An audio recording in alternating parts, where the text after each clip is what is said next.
Good morning. We have been learning from the beginning and until now, essentially, part one of the Torah Devorah. Everything in the Torah Devorah is about making ourselves a merkava for the Shekhinah, making ourselves a chariot, a vessel that the Shekhinah, that HaKadosh Baruch Hu's presence can live through us. And as we said, this manifests as this very, very, very thin, fine air in the highest of the heavens. That's one hair's breadth away from the Ein Sof, from that which is beyond our comprehension. It in itself is beyond our comprehension, but there is a slight tinge of connectivity to us in it. And what is that connectivity called? Keser. And we learned all about from the beginning that Hashem, as Yehuda said, Hashem wants to bestow kindness, and Hashem wants to make it so that this world is an extension of the heaven that He created, in a way that we are able to be Hashem's soulmate, merging with Him, making ourselves an extension of Hashem. And that's the Nefesh Elokah Mem'al that's spoken about in Kabbalah. That is the godly part of each of us. As we said a few times, we have our guf, which we've talked about and we'll talk about again today. And we have a soul which enlivens our bodies. 3 of the 5 parts, the 2 other parts are not within the scope of what we're going to speak about today, but 3 of them are quite relevant to us. One is the Nefesh Bahamis, the animal soul, which is found in our livers. It's what is called by some the primitive soul, that which is for survival. We have within our hearts the Ruach, which enables us to make decisions, which is referred to as the mammalian soul, where emotions are felt, and where we can either go after those things that our animal soul brings us to, or we can reach to higher things as well. That's the heart. And you should love Hashem, your God, with all of your heart, with all of your soul, and with all your might. B'chol levavecha, in the plural, because there is 2 aspects to the heart, the Yetzer Tov and the Yetzer Hara. And we find in our brain the 3rd aspect of how we can spiritually be alive and connected to Hashem, and that is where the neshama is. And the neshama can never be harmed or damaged. It's very interesting. At nighttime, when we say the Kriya Shema Alamita, we say, Beyadcha afkid ruchi. In your hand, Hashem, I will give over my ruach. Because at nighttime, what leaves our body? The ruach and the neshama. But what's below the ruach stays. That's the nefesh. The animal soul stays inside of us when we're asleep. And that's also why they say, Yadayim askaniyosem, because our hands are very, very busy at nighttime, going places and things that we shouldn't be at or think about. That's one of the reasons why we wash until 8 in the morning. So our jobs are to make ourselves a vessel for the Shekhinah. But how? So the whole first chapter of the Torah Devorah, we talked about how we should act towards others and toward the world. How we can imitate and emulate Hashem. And in chapter 2, what we read last week, the last 2 weeks, we spoke about how through our awareness of Hashem, through our sensory organs and orifices, that we can literally emulate Hashem. What's these orifices? The holes, the openings, the different chalalim that are in the face. There are that the Chachmei HaKabbalah call the Shivei Kinei HaMenorah, the two ears, the two eyes, the two nostrils, and the mouth. Those are the orifices. But practically, let's learn a little bit of spiritual Qigong. I want you to look for a moment at this drawing that we have here. This drawing of a skull. It's an actual skull? As an actual skull. These lines between one part and the other, it's not a bowling ball. No, but that's how the skull is? That's the way the skull is. These squiggly lines are what are called sutures. Just like if you have a cut, they sew it up with sutures. Well, HaKadosh Baruch Hu made sutures in the bones of our head. Look to the front, and you'll see in the front, above the squiggly line that's toward the top, is a bone. That's called the frontal bone. And it's in that frontal bone that we have what's called the cerebral cortex. Does anybody here remember or know about Star Trek? So in Star Trek, you had Mr. Spock, highly intellectual, no emotions. This is where the intellectual brain is located. This is where the Spockian brain is located. And that's the frontal bone. It's also called the cerebral cortex. And connecting that to the two side bones where it says keser. See where it says keser or keter? Okay. Those two bones are both called the parietal bones. And the parietal bones are on top of our head, and there's two of them. And they're connected by a suture, which is called the sagittal suture. That's what you're talking about before. This squiggly line is a sagittal suture. And it's like a jigsaw. Exactly, and it fits together magnificently. And what people are taught when they take anatomy and physiology is that the head, the skull, is unmoving, and it's one mass, but it's not. These bones are constantly opening and closing, opening and closing. So too, you fall on the bottom, you'll see that there is another bone that's behind it, and that goes around to our ears. And there's another bone which is in our nose, and so on and so forth. I'm not going to talk about those now. But I do want to talk about, though, is the parietal bone and the squiggly line that separates the two parts of it. And if they expand, doesn't it get stuck there? No. As a matter of fact, Dr. Ubledger studied it, and he found that it opens and closes 6 to 10 cycles a minute, constantly opening and closing. And what goes on inside is that there is a fluid, which is called cerebrospinal fluid, which pushes its way up and goes out at this squiggly line, which is called the sagittal suture, and it goes down the spine and bathes the body. Marav Masech Hashem. So this expansion and contraction is a way to force the liquid down that tube. That's right. And it's what connects every cell of the body together with what is called the connective tissue.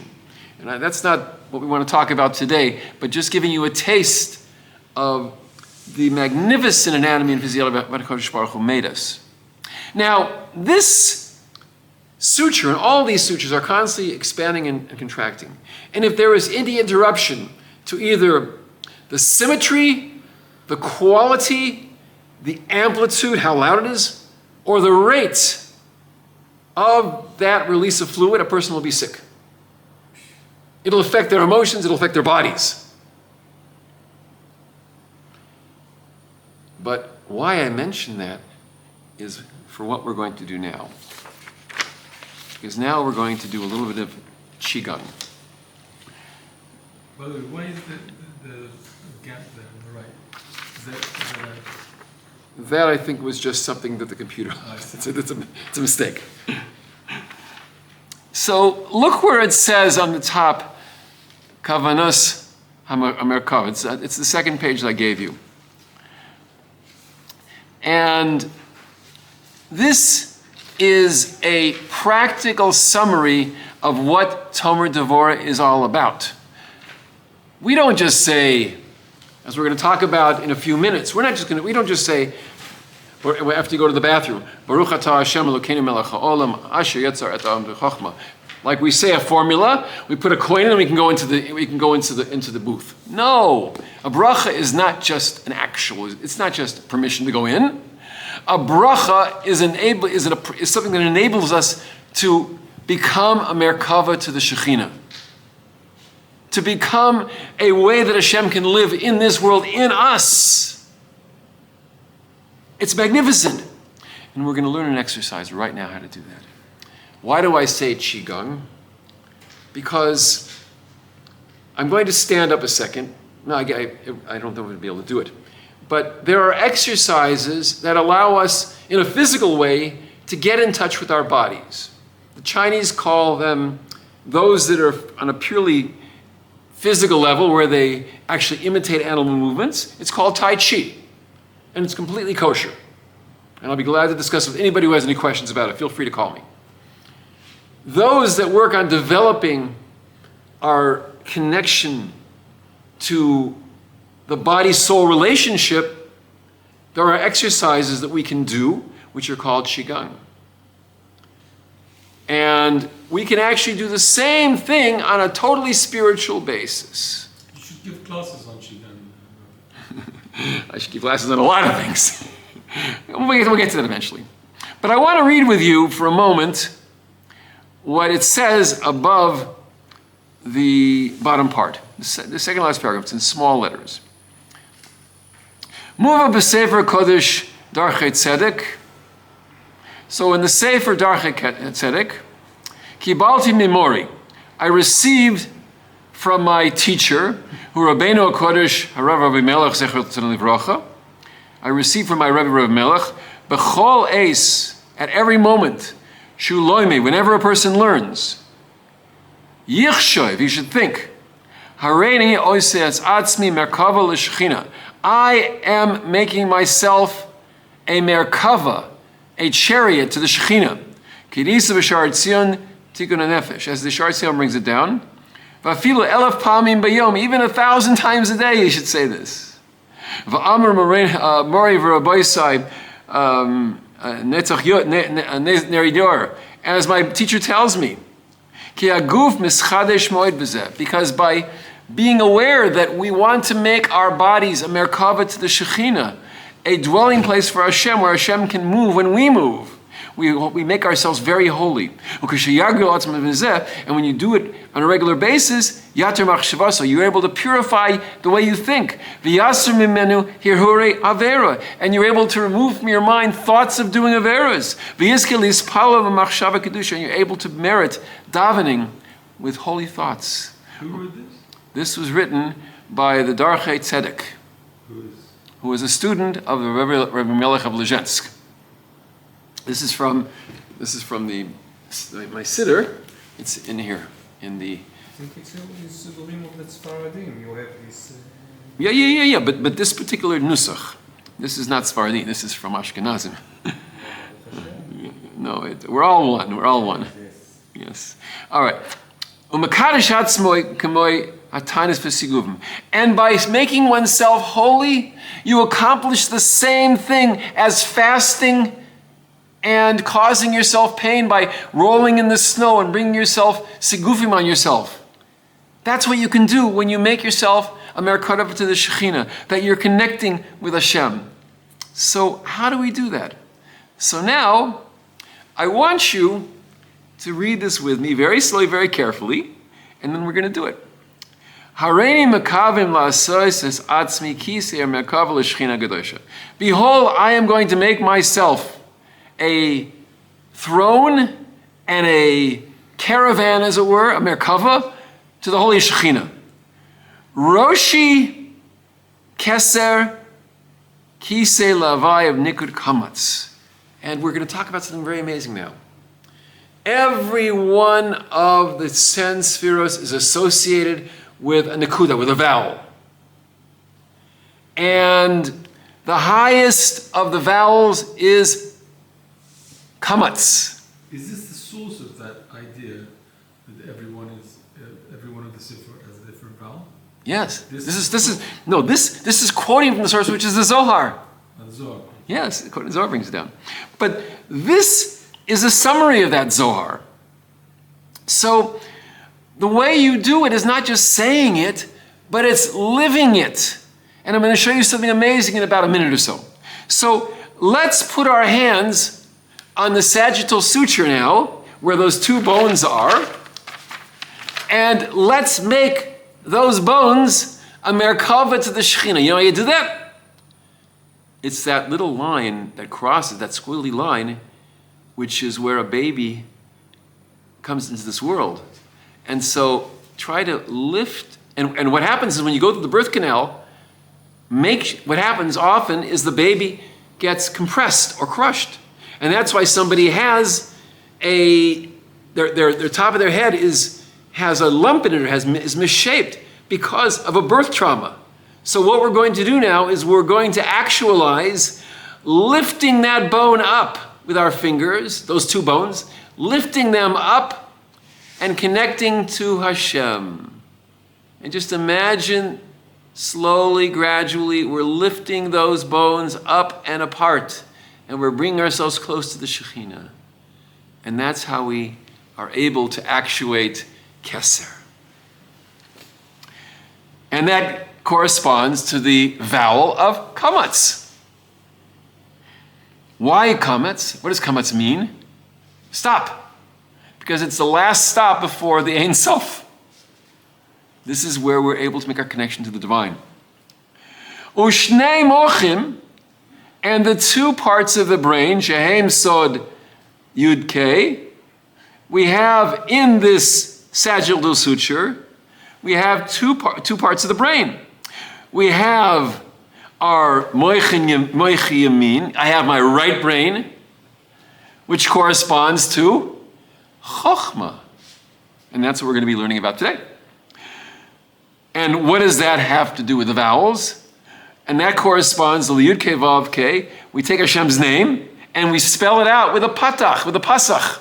So the pasach corresponds to chokhmah. Moichi small, my left brain, bina, corresponds to bina, and is manifested through the vowel tzere. This is all from Tikkunei Zohar. And the right brain, as we're going to learn, has everything to do with bestowing and giving. The left brain has everything to do with doing tshuva and returning. And the two of them together are called Trei and Delimis Parshimine. They're called two inseparable friends. And they're also called Abba and Ima. Now, and so the two of them together are Abba and Ima. Oh, Ozni Yamin, now hold your left ear. Oops, your left ear. No, I'm going to say your right ear, right ear. Ozni Yamin, your right ear, and pull it out. If you can, as much as you can. And this, we want to be able to connect to the Shekhinah with our ear, making sure we hear only good things. And we should think about the letters Yud, K, Vav, K, which in Gematria, those letters together spell Ozen. Now, take your left ear. And we're going to make our left ear a merkava to the Shekhinah. Ozni small, Yud, K, Vav, K. Again, it spells Ozen. Now, Put your hand over your right eye. Eini Yamin. And we have the letters Yud Kei Vav Kei 5 times. So let's say that. Yud Kei Vav Kei, Yud Kei Vav Kei, Yud Kei Vav Kei, Yud Kei Vav Kei, Yud Kei Vav Kei. And that 5 times, Yud Kei Vav Kei is how much in Gematria? 26. 26. And if you have 5 26s, you get? 130. 125. No. Yud Kei Vav Kei, 26 times 5 is 130. Trust me. Take how you can, how you find out? So, yeah, anyway. So, it's the gematria of ayin. Ayin is 130. 130. That's Yud Kei Vav Kei 5 times. Then we take the left eye, and we do the same thing. And we say, any small, Yud Kei Vav Kei, Yud Kei Vav Kei, Yud Kei Vav Kei, Yud Kei Vav Kei, and I'm making my left eye a merkava to the Shechina. Now, what happens if somebody has a problem with their eyes? So the Mekubalim tell us that what Maisa mitzvah is shaped like an eye? Mitzvah. What mitzvah is shaped like an eye? What object of a mitzvah is shaped like an eye? Which one? Good. The hadas. So if somebody has a problem with their eyes, they should take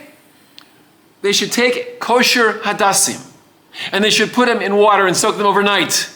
And then they take a towel, and you soak the towel in that hadas water, and put it on your eyes, and it'll heal your eyes. So that's the ayin. Then we go to our right nostril. And we have chotmi, and it doesn't have it here, but chotmi yamin, my right nostril, Yud Kei Vav Kei, and the gematria of Yud Kei Vav Kei spelled that way is chotem. And we want to make our right nostril a merkava de Shechina. What's chotem? Chotem means nose. Af and chotem are the same. And then we take our left nostril, and we say the same thing. I want to make my left nostril Yud Kei Vav Kei spelled that way as a merkava de Shechina. Then my mouth. I hold my mouth, and we take it P Yud Kei Vav Kei. We have the spelling that way with the 22 letters of the Aleph base that correspond to the 5 emanations of the mouth. What are they? Aleph, Ches, Hey, Ayin corresponds to the garon, the throat. Beis Vav Mem Fei corresponds to Sefasayim, lips. Gimel Yud Chav Kif corresponds to the Chech, the palate. Daled Tes Lamed Nun Sof corresponds to Shinayim. And if you look at those words, it spells dental also. Shinayim, teeth. Zayin Samach Shin Reish Tzadik corresponds to tongue. So we have all the 5 eminences of the mouth. And that's gematria peh, all those together. Then we take the right hand. The right hand corresponds to chesed. Chesed is what does things. And that corresponds to the letter segol. Then we take the left hand. The left hand corresponds to Devorah. And we make our left hand a merkava to the Shechina. And that corresponds to the vowel shva, which is gvura. Then we take our bodies themselves, the torso of the body. And what is this torso shaped like? A vav, a straight line. Gufi sod vav, that's the sod of the vav, which is zeir anpin, which is all the different spheros that are from chesed gvura tzferos, that's a chol yisod, which is zeir anpin. And that corresponds to the letter Vav. So that we can look at the name Yud Kei Vav Kei and we spell it with a Vav.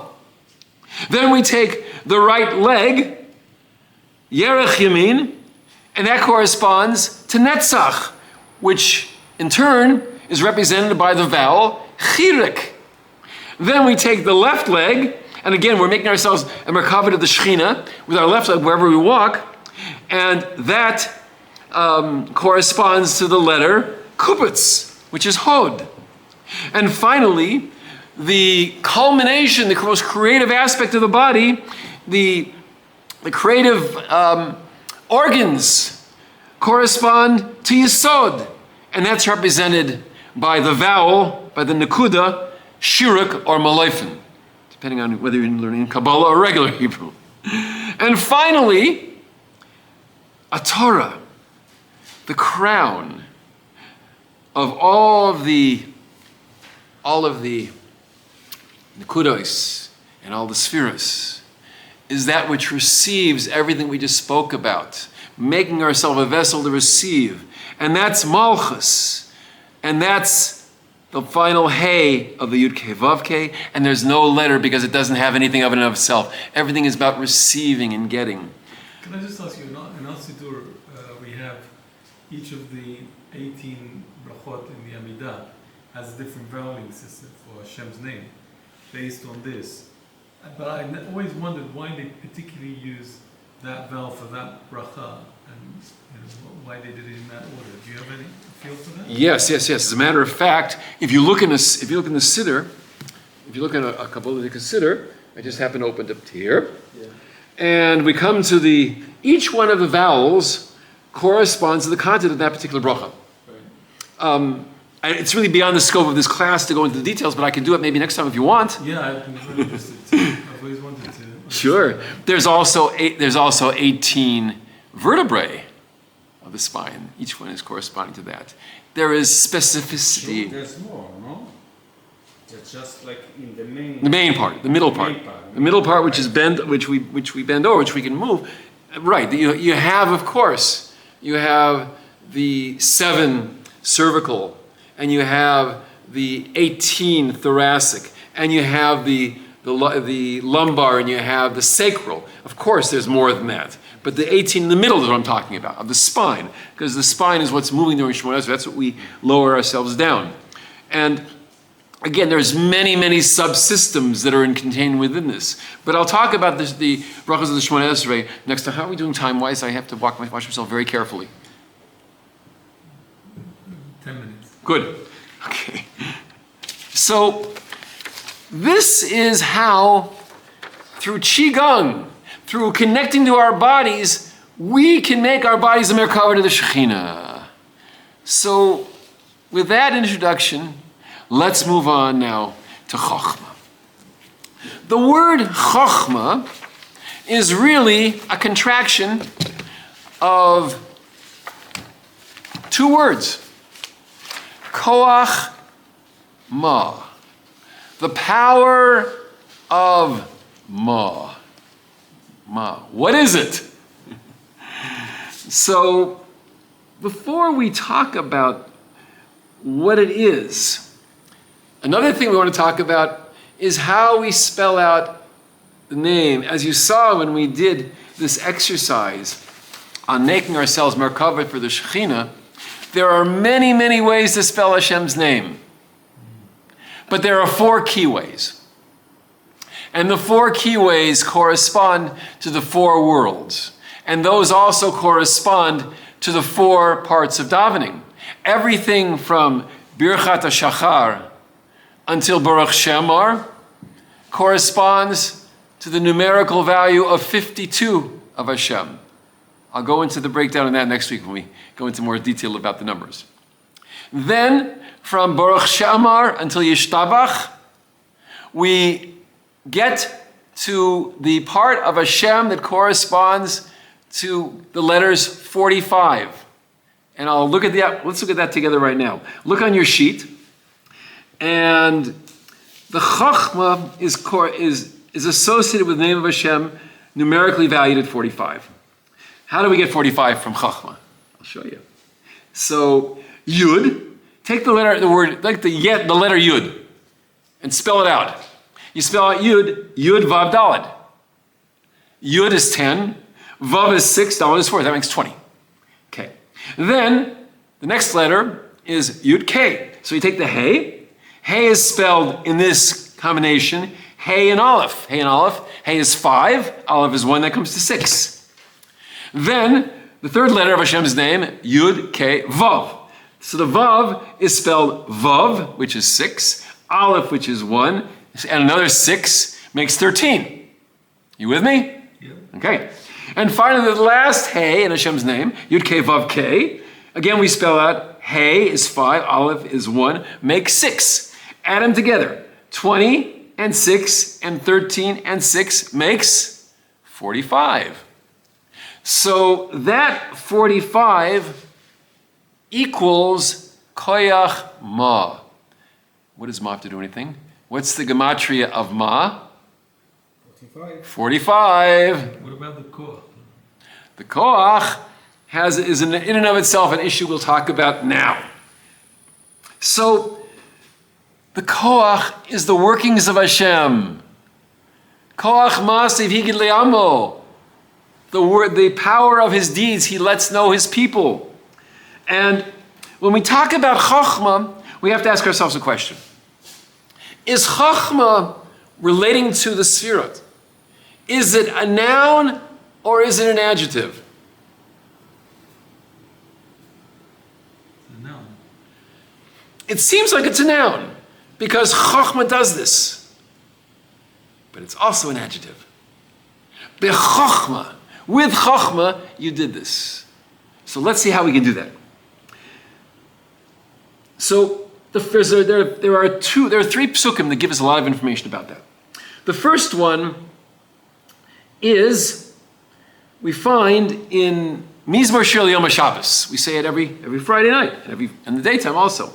In the middle of it says, Ma gadlu ma'asecha Hashem mod amku machshavasecha. Again, Ma is code for what? Of Chochmah. That's the name of Hashem and Chochmah. That aspect of Hashem which is involved in Chochmah. And what is that really telling us? It's his actions. It's how Hashem relates to us. That's what Ma is all about. So when we say Ma gadlu ma'asecha Hashem moramko machshavasecha, we're saying how magnificent, how great are your works of Hashem. They're beyond our ability to comprehend them. But there's another pasuk also, and we learned about this one before. Not only does Hashem have greatness, but he has specificity. We learned this when we talked about the mashal last week of a craftsman who makes a magnificent work of art. And every detail goes into that. And that's what this is all about. Ma rabu ma'asecha Hashem. It doesn't say gadlu, it says ma rabu. In other words, Hashem is Rab Beso, but it's rabim. It's a lashon rabim. Hashem is so extensive in all that he extends himself, it's unbelievable, it's beyond our comprehension. So ma rabu ma'asecha Hashem kilu b'chochma asisa. That you've made them all with chochma. So in the first one, it seems like it's an adjective. In the second one, it seems like a noun because it's really bold. So, the essence, that's what Chochmah is. It's both an adjective and a noun. But it's more. Chochmah is the aspect of Hashem's godliness that bestows life to us. If we think that we have attributes, let's say, I'm particularly smart, but I'm not. Or I'm particularly handsome, but I'm not. Or I'm particularly quick, and I'm not, certainly not. These are attributes that I owe to Hashem. And where do I get them from? From this life source that comes from the sphera of Chochmah. And that's why Shlomo Melech said in Koheles, HaChochmah techaya ba'aleh. Chochmah gives life to its possessor. And knowing that in mind, a person can make a terrible mistake. It's almost like you have a magnificent machine that runs on a battery. But if you separate the machine from the life source, it's going to die. That's what happens when a person thinks that they have all these incredible powers and gifts, because Chochmah is the battery that keeps the world running. So when we as we talked about before, when we make a bracha, when we make the bracha, Asher Yatzar Es Ha'adam B'Chochma, you made Hashem with Chochma, we are making ourselves, we're validating, we're actuating this idea of making ourselves a Merkava the Shekhinah. It's not just an ordinary bracha, it's an affirmation of making ourselves a Merkava the Shekhinah. We say Asher Yatzar. I don't think you'll ever say Asher Yatzar as you did before, now. That's the whole issue. So, I'm not going to learn Chochma now, because there's no time. We'll start it next week. I think this has been a valuable introduction. But I'm going to leave you with an amazing question. And it's a question that a friend and a patient asked me yesterday. And that's why I'm in the class, because I expect them to hear this. Hashem made an incredible world. He gave us so much. He bestowed so much. With Chachma, He gave everything to us. So why did Hashem create so many wonderful and delicious foods that aren't good for us? Good question. You bet it's a good question. What? Like what? Yeah, if you do. There are 11 universal foods that are bad for people. Sugar, because it's a processed food. Dairy, because the Torah it gives praise of goat's milk when it talks about Eretz Zavat Kalav Davash. Not cow's milk. Cow's milk is a good food for calves, not for people. It's inedible. The wheat we have is genetically modified, I'm sorry to tell you. There are heirloom wheats, but our wheat is not edible. It's no longer edible. It causes stomach problems. I don't know anybody who doesn't have stomach problems who eats wheat or doesn't feel worse after Shabbos. So those three. Then there are three in the Kitnios family. Peanuts, corn, and soy. They're all unhealthy and inedible.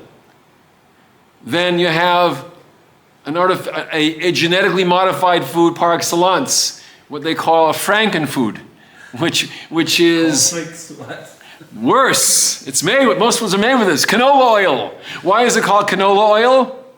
Because it comes from the University of Manitoba, where it was genetically modified rapeseed. And it's a completely genetically modified food. It's inedible, canola oil. Then we have, let's see there, that's 7. Then we have addictive foods. All addictive foods. They fry our adrenals. Then we have, let's see, there's a total of 11. I'm forgetting some of them. Oh, then we have foods that even though they're permitted to eat, they're not good for us. And what are those? Those are hybrid foods. Oranges are a hybrid food. Nectarines are a hybrid food. And they're not good for us. When I check pulses, nobody does well with any hybrid foods. There are 2 more also.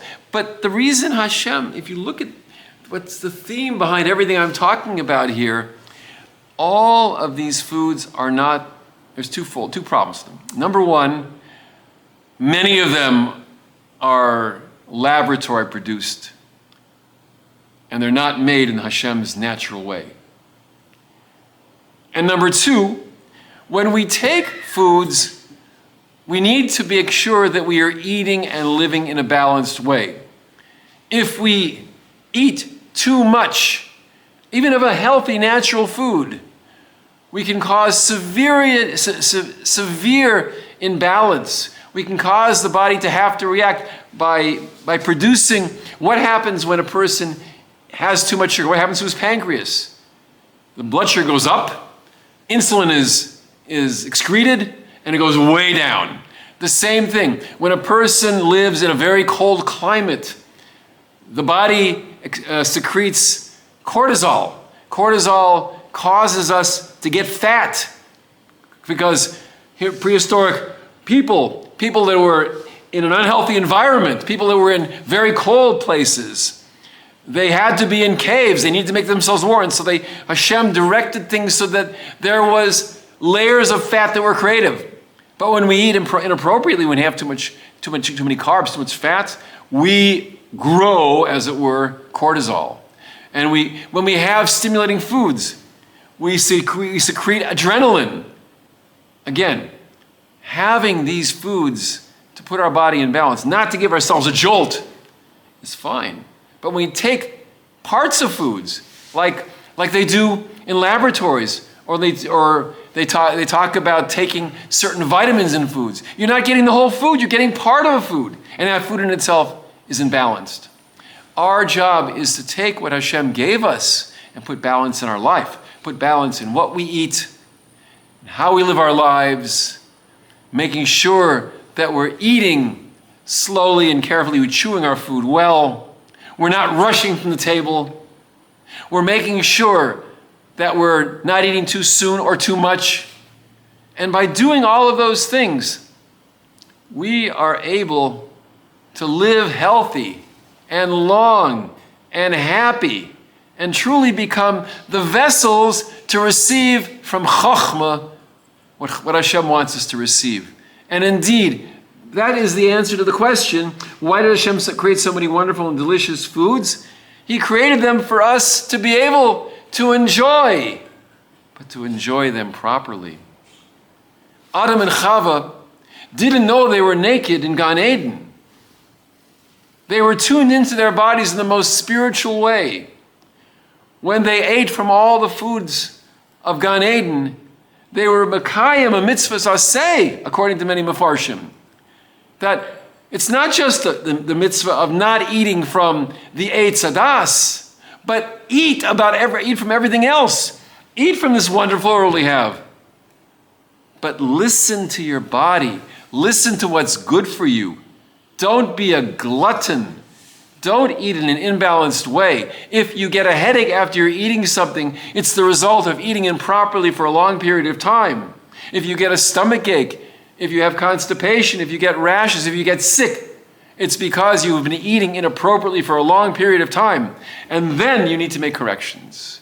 So Amir Tzashem, my blessing to you before we start Chokhmah next week is that we should all see balance in our lives and not have to make corrections.